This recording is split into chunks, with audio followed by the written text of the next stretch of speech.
Good morning. Today, I'm going to present to you performance evaluation, which is one of the tasks of an HR personnel. If it happens that you wish to partake on this particular task, these are the things that you have to understand. When we consolidate the evaluation and have it in one file, and we do performance evaluation as serious as possible, that is the time we're in. We call it as performance management. In human resource, we don't usually call it performance evaluation alone, but instead, we termed it as performance appraisal. So when we evaluate employees as HR personnel or HR staff, we appraise the employees. Now, let us have the venture on the process of performance appraisal. First is that we have to determine the purpose of the appraisal. But technically, we cannot know the purpose of the appraisal without considering which job do we need to look into. Or should I say, if I am going to evaluate or appraise an employee, what is that job he or she has? So that I will know how will I evaluate him or her. Of course, the first thing is that. And then it follows that you should know the purpose why you are conducting the performance appraisal. Next is to identify environmental and cultural limitations. Third, determine who will evaluate the performance. Fourth, select the best appraisal methods because we have a lot of methods that we can use in appraisal. Then we have also to train the raters, observe and document the performance, evaluate the performance, communicate appraisal results to employees, makes personal decisions, and finally, monitor the fairness of the appraisal process. Let us proceed with the first step, which is determining the purpose of the appraisal. So there are various reasons why we conduct performance evaluation or appraisal. First is that we would like to establish a training program for our employee to improve their performance. So actually, we evaluate. It's because we want to have an improvement on the side of the employees. And at the same time, we would like them to realize that they should avoid the performance deficiencies. And we can perform or we can help them to realize that by providing them with training and feedback. Another is determining salary increase. Let's say, for example, we would like to reward our employees. Performance evaluation is the answer. We have to look into their performances. We have to evaluate them so that it's correct or it's proper to give them salary increase. Third is to in making promotion decisions. So aside from giving them higher salary, probably it's high time for them to be promoted. So it would be better to evaluate their performance, evaluate the employee, whether they are ready for the promotion. Next is making termination decisions. If there is promotion, there's also the negative side, the termination. Termination happens when employee cannot do their tasks or their responsibilities well. Later, we will look into the reasons why we need to terminate employees. However, this is also one of the reasons why we evaluate performance. And lastly, conducting personnel research. So we evaluate the employees because we just want to engage ourselves with research. However, and unfortunately, most of the organizations do not have specific goals for their performance appraisal systems. And that is the challenge for every HR personnel or staff that when you appraise, when you evaluate, there is a goal set and there is the reason behind why you are evaluating the employee. And it's not just because it is a regular routine or part of the job of an HR staff or an HR personnel, but because you have a goal. Let's say your goal is to conduct a training, to promote or to increase the salary, or etc. or the like, and you would want to meet that goal. That's why you are conducting performance evaluation. The next step is identify environmental limitations. Of course, these things affect the evaluation. So we have to look into this. First is the overworked supervisors.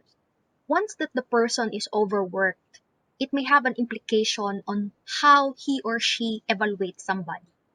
Kung pagod na ang isang tao, it may have a result of giving too much evaluation or rating or too low. So the feelings may have an effect on the evaluation, the bias on the evaluation. So we have to look into this. Next is cohesiveness of employees.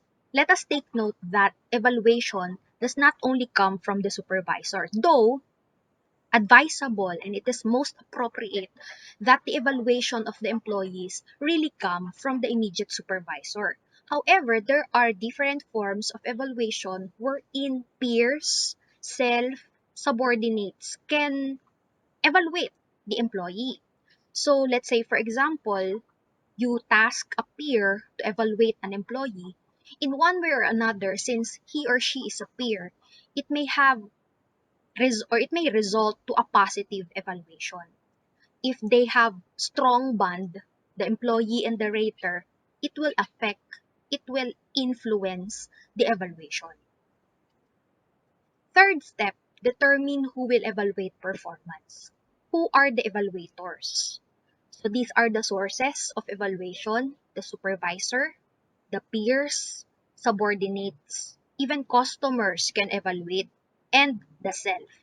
Like what I've said, it is deemed proper that the immediate supervisor evaluate the employee because he or she has the direct contact to the employee and he or she must know the performance and the job that is being performed by the employee. This is also the most common type, and technically the basis of the evaluation of the supervisor are the sales, reports, or results, the performance of the employees. For peer evaluation, peer meaning friends, someone who's part of the company, someone who is close, let's say, to the employee, can also evaluate. However, there are times that the peer cannot see the actual behavior of an employee. There are certain things that influence the peer evaluation because the evaluator is a peer, somebody close to the employee. And high performer evaluate their peers more strictly than do low performers. So this is another case. There are times that it's the other way around, that the peers rate their friends or their co-employees lower compared to the expectations of the friend employee. Employees tend to react worse to negative feedback from peers than from their supervisors. Of course, it's very common also among Filipinos that it's very hard to give negative feedback. And once that the feedback came from the peer, it is much hurtful. It is much affective in nature because he's not just somebody, but he or she is someone close to the employee. Subordinate feedback, or we call it upward feedback. This time, the supervisor is being evaluated by the subordinate. This is difficult to obtain due to the fear of backlash because, accept it or not, at the end of the day, the the supervisor can see the results and how the employee evaluate the supervisor, because there should be feedback, there should be communication of the results of the performance evaluation. It can be encouraged if the ratings are made anonymously, wherein the supervisor cannot see the results, who can see the results, but he or she cannot pinpoint who is that employee who give, let's say, rightful feedback to the supervisor. And then based on research, this type of feedback improves the supervisor performance in a significant level. However, since there are also emotions involved, yun nga, it would be better if the subordinate feedback would be done in full confidential and pri- privately, and the supervisor cannot look into who is that employee who provides this kind of feedback to him or her. Then the customer feedback. The customer feedback can be obtained in four ways. First, if the customer files a complaint against an employee. Second, the opposite. If there's a complaint, there's also commendation. If the customer commended an employee, or if the customer completed an evaluation card. Or there are times that there is the use of secret shopper. Secret shopper meaning there is really an assigned customer who periodically evaluates the service that they receive from, let's say, a particular company or institution. Then we have also self-appraisal. But this is used only by small percentage of organizations because this is very prone to biases. Who among us will not evaluate ourselves as high as possible, especially if promotion is at stake, higher salary is at stake? Of course, and definitely, we will evaluate ourselves higher compared to the usual, or to the expectations, or to the standards, or the meeting of the performances. The research tells us that self-appraisal suffers from high levels of leniency because nga of the biases. And then it moderately correlates with the actual performance since there are other things that affect the evaluation, and it poorly correlates with supervisor ratings. If ratings is, let's say, lower than peer ratings, employees react negatively to the negative feedback. Of course, when you evaluate yourself, it's almost thing is positive. So if the peer will give you negative feedback, it will cause chaos or reaction. It is not useful for administrative purposes like raises or promotion since it is very prone to biases.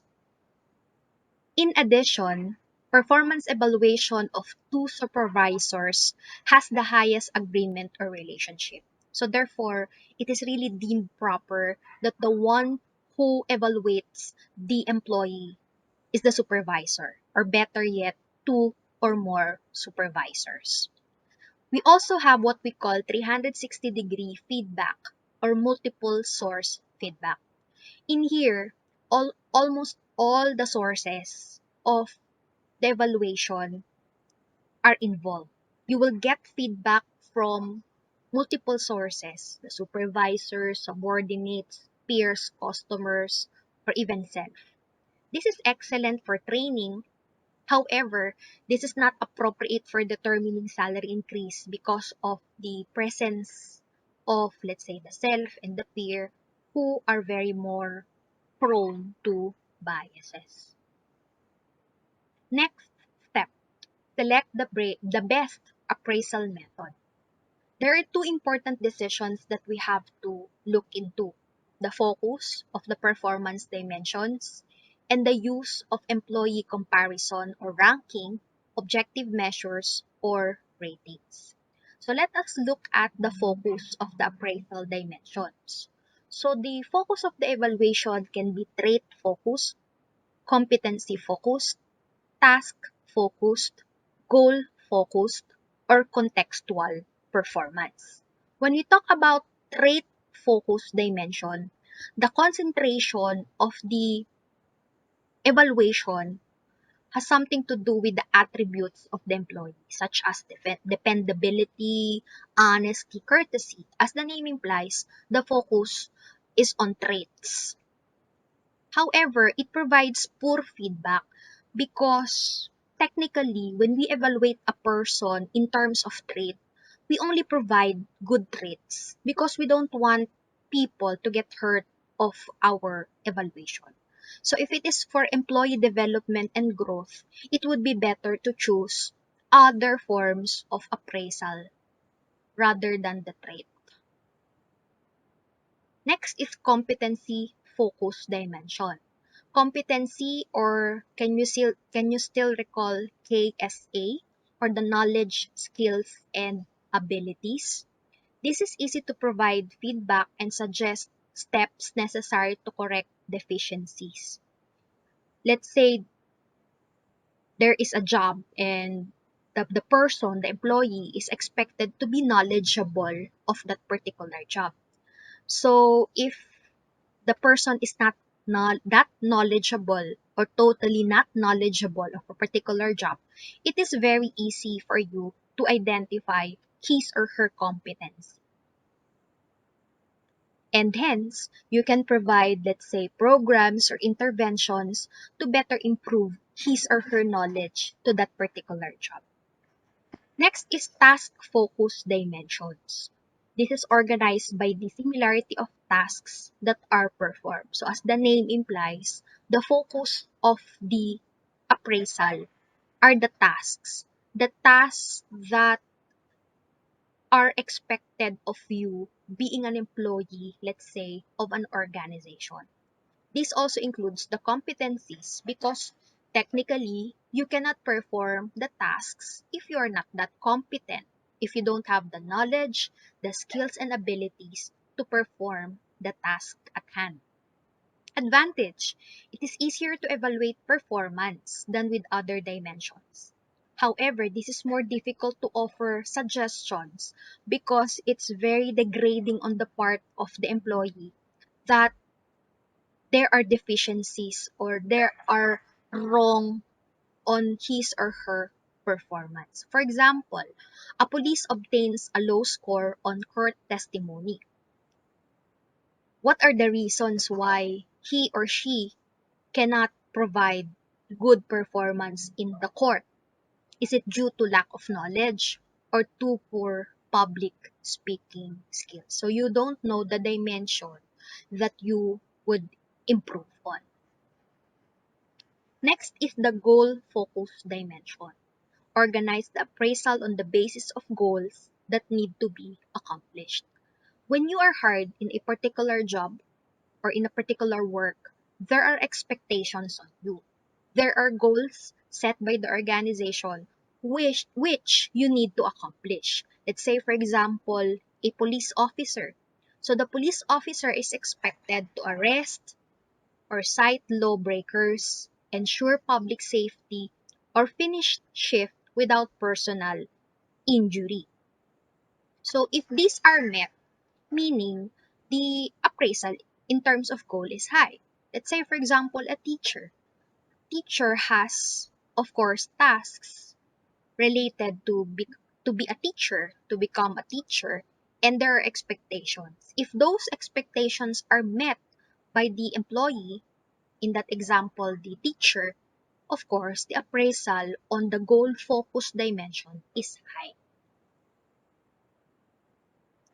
We can also evaluate performance by comparing employees with one another, or we make ranks, using objective measures, or having supervisors rate how well the employee has performed.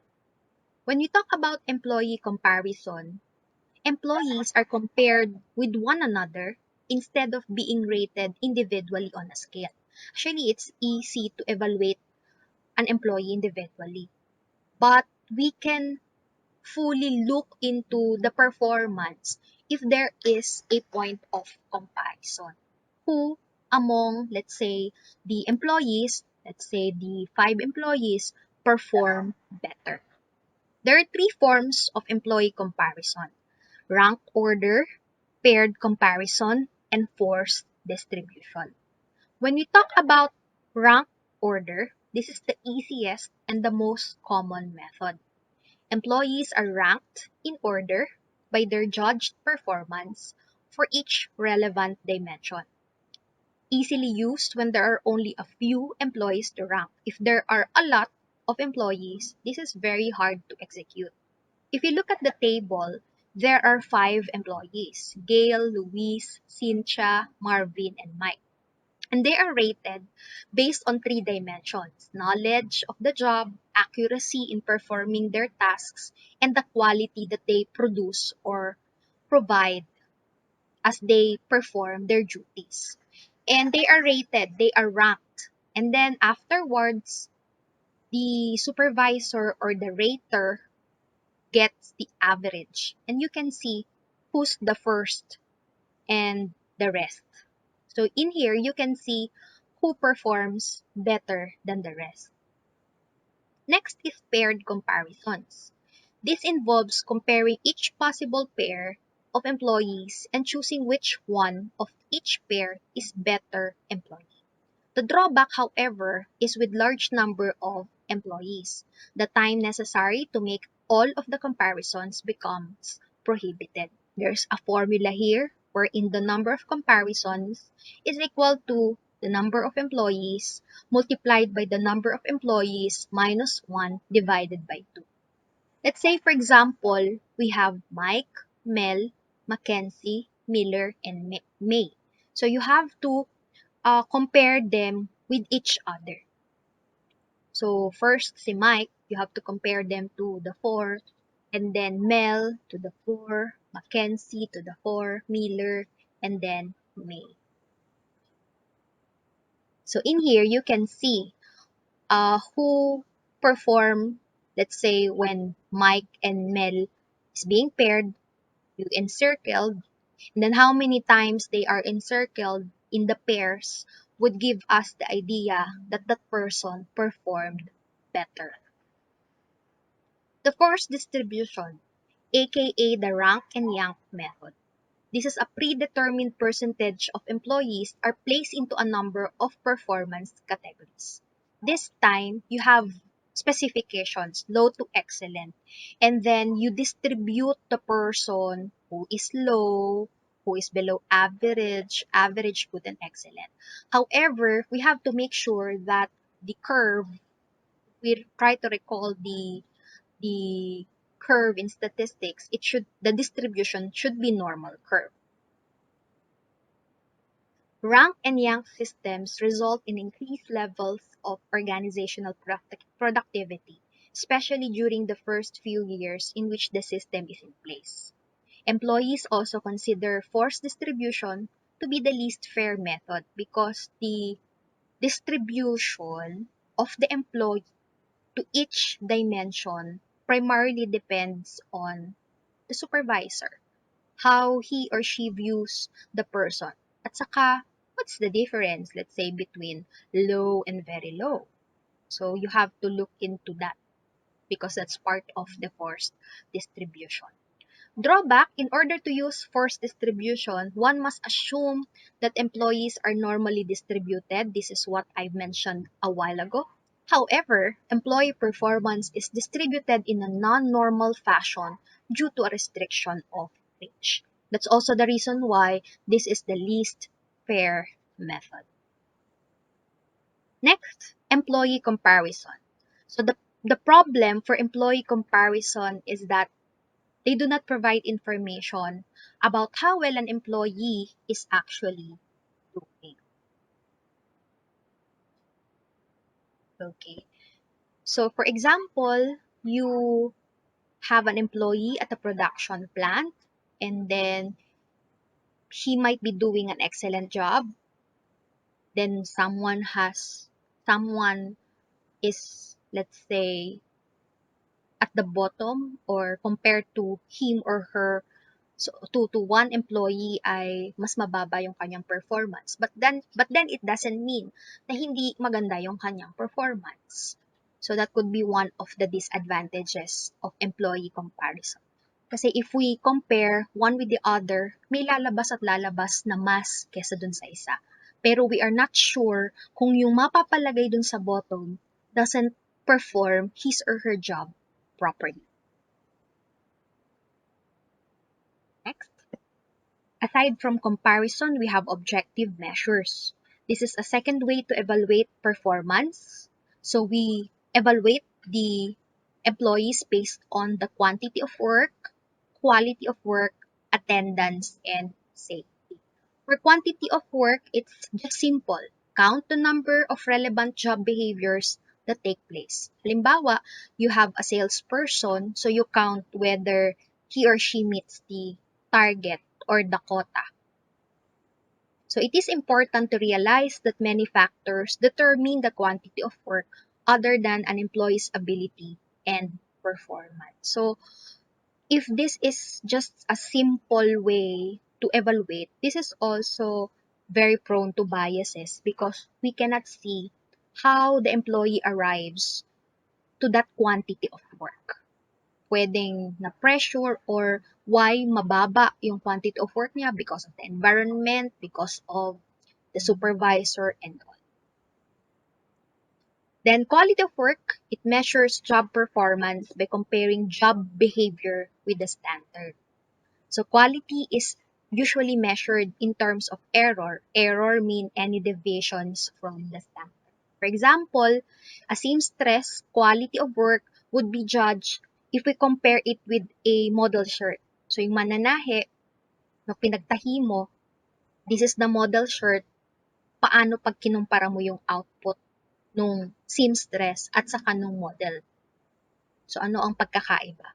Let's say secretary, you can look into the quality of work by looking at the typos in the typing, let's say.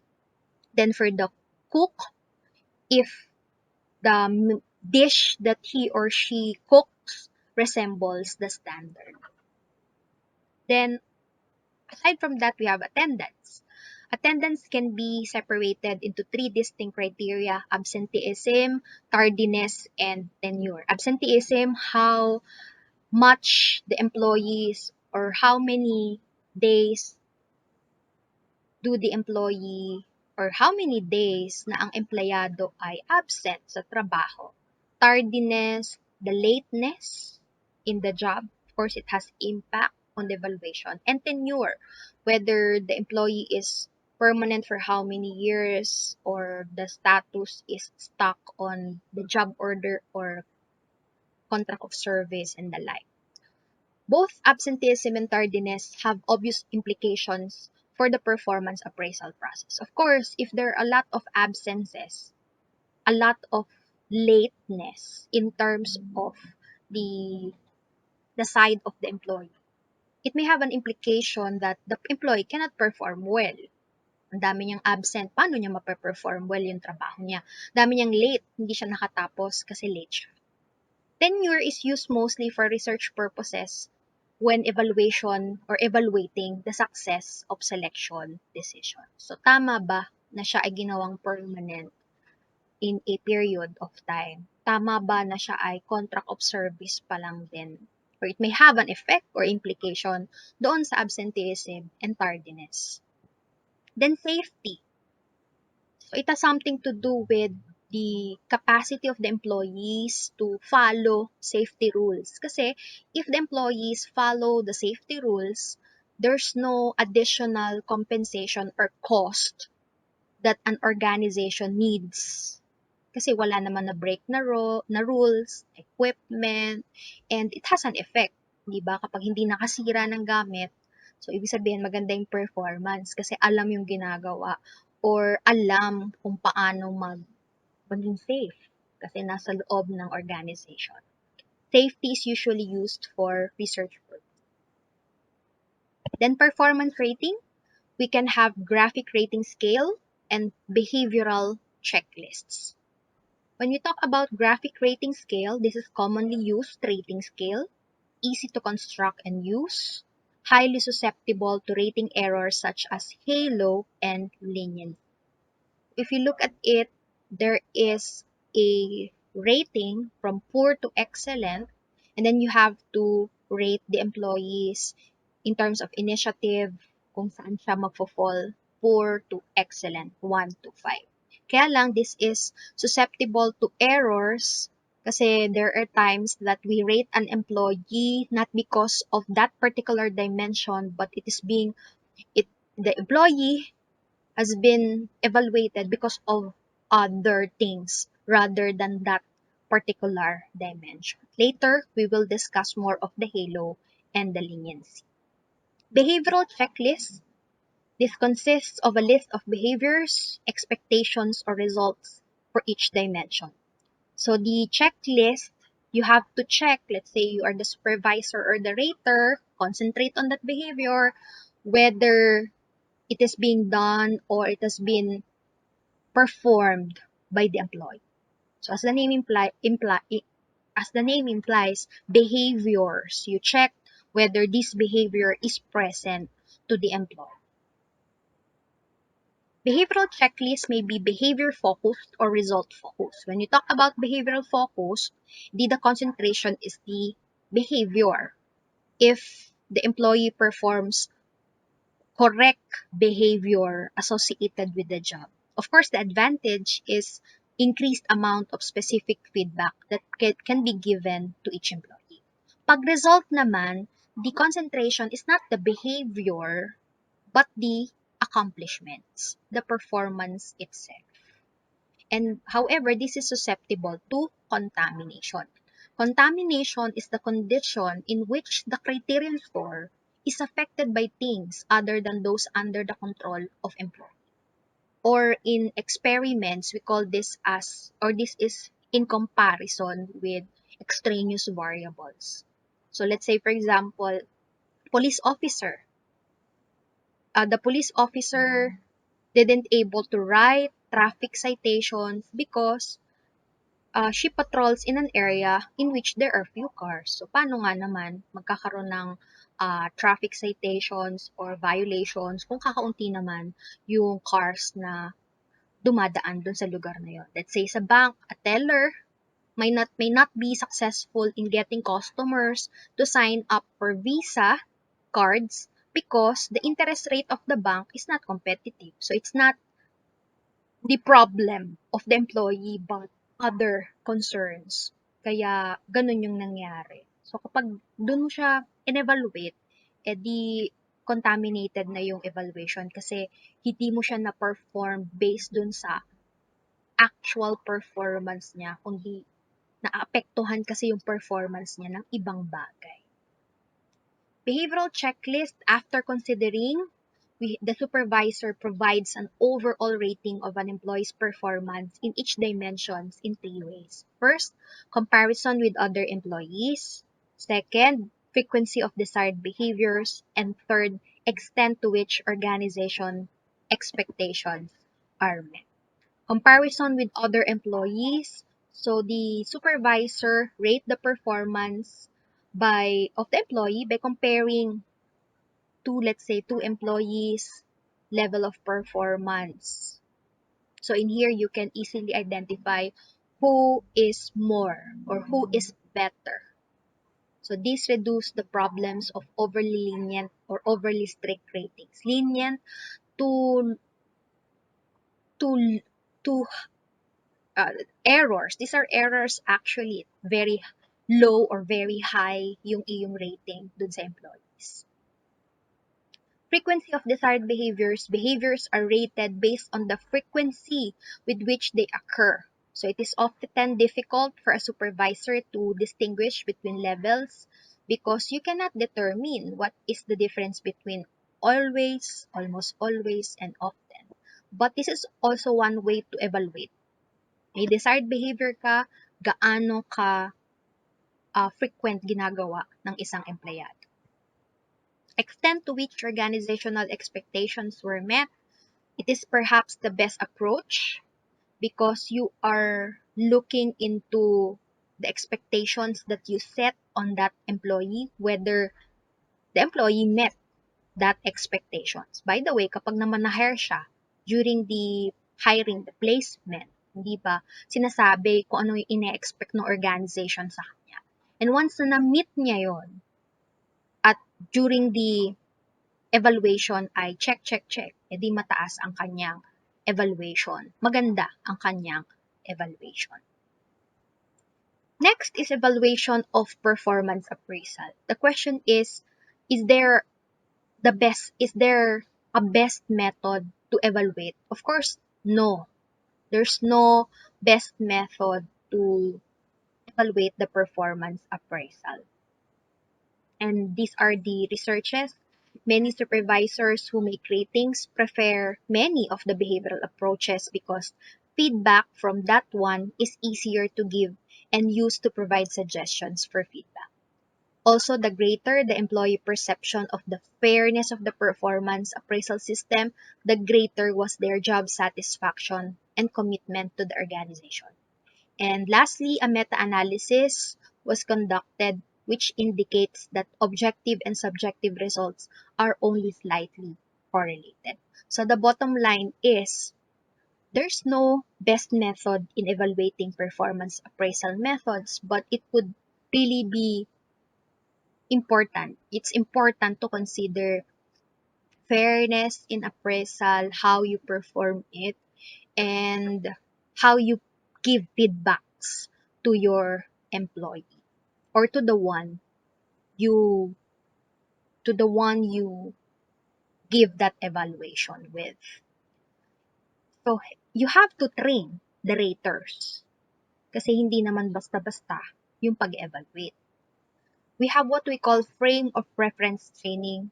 This training provides raters with job-related information.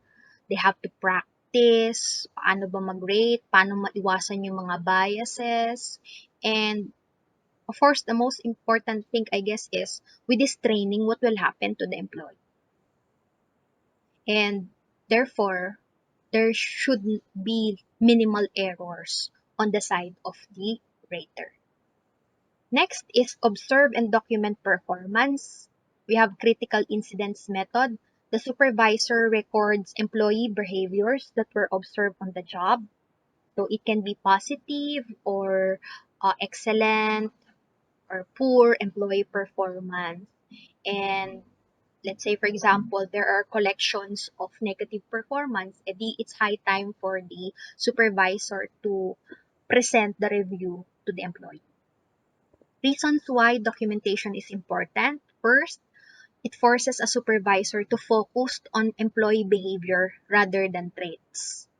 Second, it helps supervisors recall the behaviors when they are evaluating performance. Kasi without the documentation, the supervisor cannot recall everything that happens.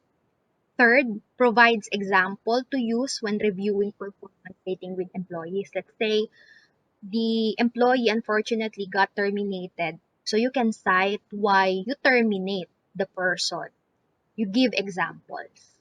And you can defend your legal actions, let's say taken against by an employee who was terminated nga, denied a raise or promotion. So you can provide examples out of the critical incidents that you documented. Next is evaluate performance. In evaluating the performance, we have to obtain and review objective data. So we can look into the number of days an employee was absent, number of units produced, tons of materials wasted. We can also look into the critical incident logs, ilang beses na maganda yung performance niya, ilang beses na hindi gaanong maganda, at anong gagawin. Then, we can also have the completion of the rating form. However, the supervisor or the rater should avoid rating errors as much as possible. There are two errors indicated here, distribution and halo. When we talk about distribution, a rater will only use certain part of a rating scale. Pag leniency, the tendency, high ratings regardless of the performance. Central tendency at the middle yung kanyang rate, and strictness at the low end of the scale.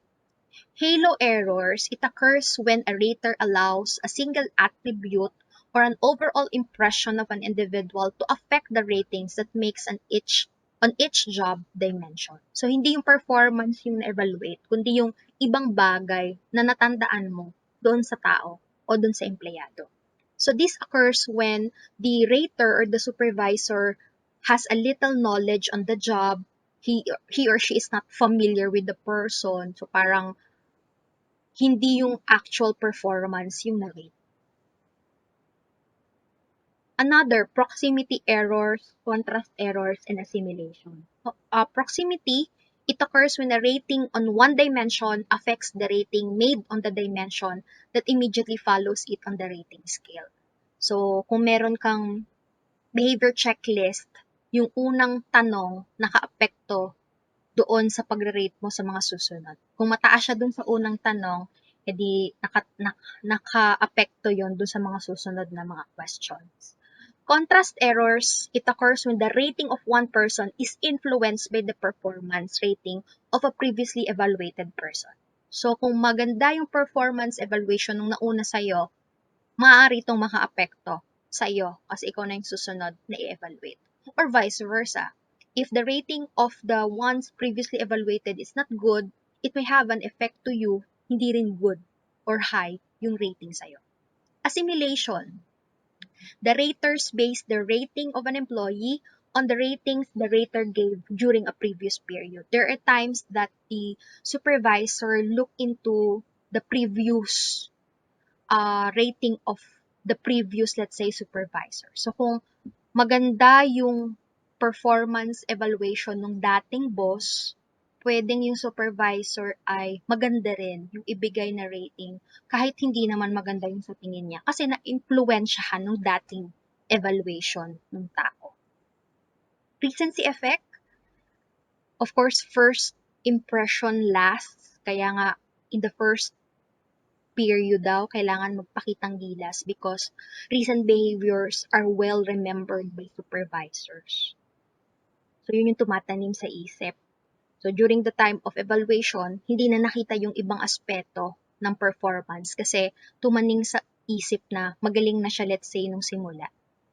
Infrequent observations, the idea that supervisors do not see most of an employee's behavior. Ito mahirap na error kasi you cannot really evaluate the person well if you did not have the chance to meet him or her. Paano mo masasabi na maganda yung performance kung hindi mo naman talaga siya na-observe? Other factors, emotional state. Let's say the amount of stress under which a supervisor operates. Yung ng overwork, let's say yung supervisor, stress siya. So baka yung performance ratings ng empleyado ay maapektuhan. Biases also, the leniency, less accurate ratings, racial similarity bias, nakakaapekto din yon kung meron kayong parehong traits. Gender bias sometimes affect, but according to studies, it is not an issue in performance ratings, but it can. Also, age may be related to performance ratings. Next, communicate appraisal results to employees.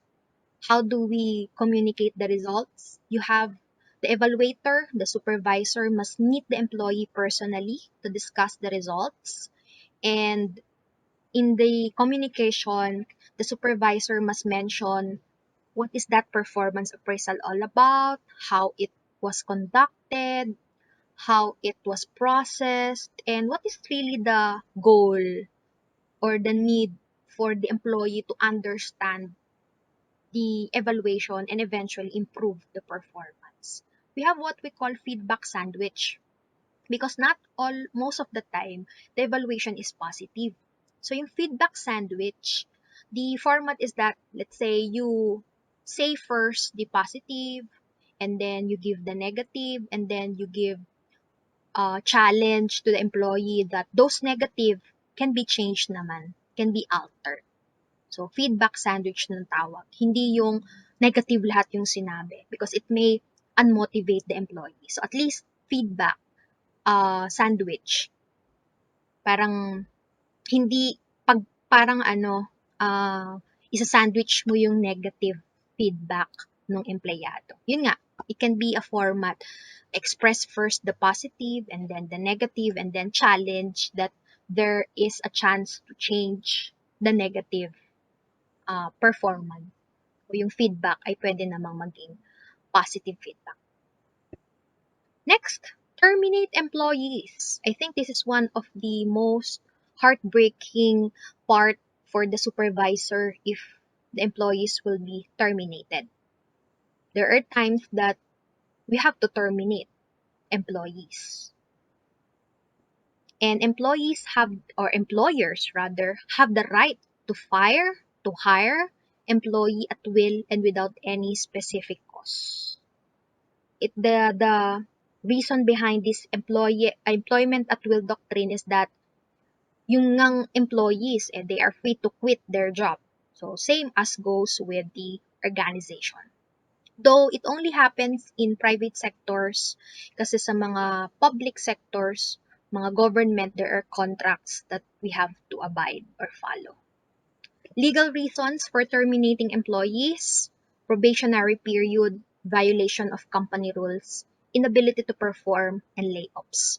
When we talk about probationary period, let's say in a given time, an employee is being monitored. So therefore, the employee should perform well. Kasi probationary period pa lang siya. So pwede siyang i-terminate once na hindi maganda yung performance niya at nakita na hindi naman siya makakapag-contribute sa organization. Legal yon. Violation of company rules. If the employee violated company rules, it's legal to terminate the employee. Let's say a rule against a particular behavior must actually exist. A company must prove that the employee knew the rule. The employer must prove that the employee actually violated the rule.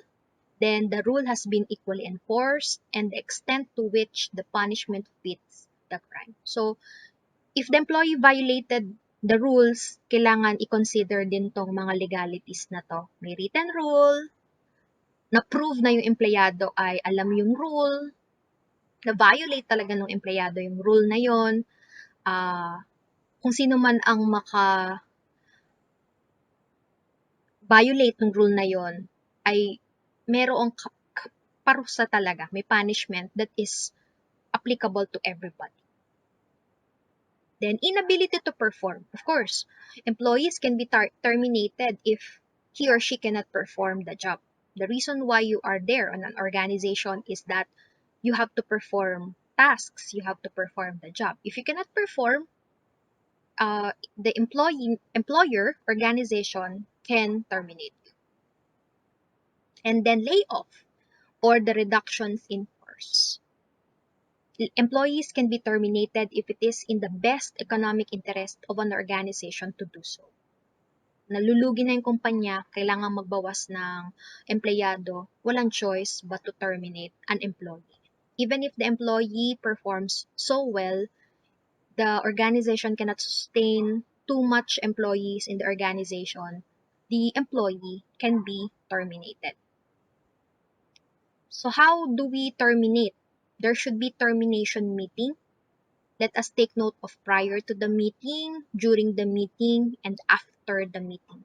When we talk about prior to the meeting, we have to ensure the legal process has been followed, determine how much help if the organization can offer to the employee. Syempre, i-terminate mo siya. Baka meron kang ma-offer na help. Dapat yun ay ma-determine. Kung wala, edi wala. And then schedule an appropriate place and time for the meeting. Usually, the schedule is mostly late on Friday afternoon, and the meeting should take place every Monday or Tuesday so that may time, may preparation yung employee. Advice, and then to talk to other employees, yung supervisor or yung magbibigay ng termination. Then during the meeting, the supervisor should get to the point why the employee is being terminated, and if it will involve emotions, heightened emotions, E di dapat the meeting should be brief and professional. After the meeting, the supervisor should review the facts, what he gave the employee, and kung binigyan ba ng chance to improve pero hindi naman nag-improve. And at the end of the day, ginawa lang naman ng supervisor yung kanyang role to terminate. It's just part of the job to fire or to terminate an employee who's not functioning well or did something out of the context ng organization. Next step, monitor the legality and fairness of the appraisal system. Performance rating should be analyzed each rating period to determine if there are gender, race, ethnicity, or age differences. If there are differences, the organization should determine whether the differences are justified by factors such as experience or if the differences are due to discrimination. So the ratings should be properly analyzed. Ginagawa ito every rating period or may reason bakit mo siya in-evaluate. Pero dapat, as you go over with the ratings of the employee, it should be properly analyzed. Wala yung mga biases, errors as much as possible. Kung meron nang makita during the evaluation, that should be solved, that should be considered in the next performance evaluation or appraisal.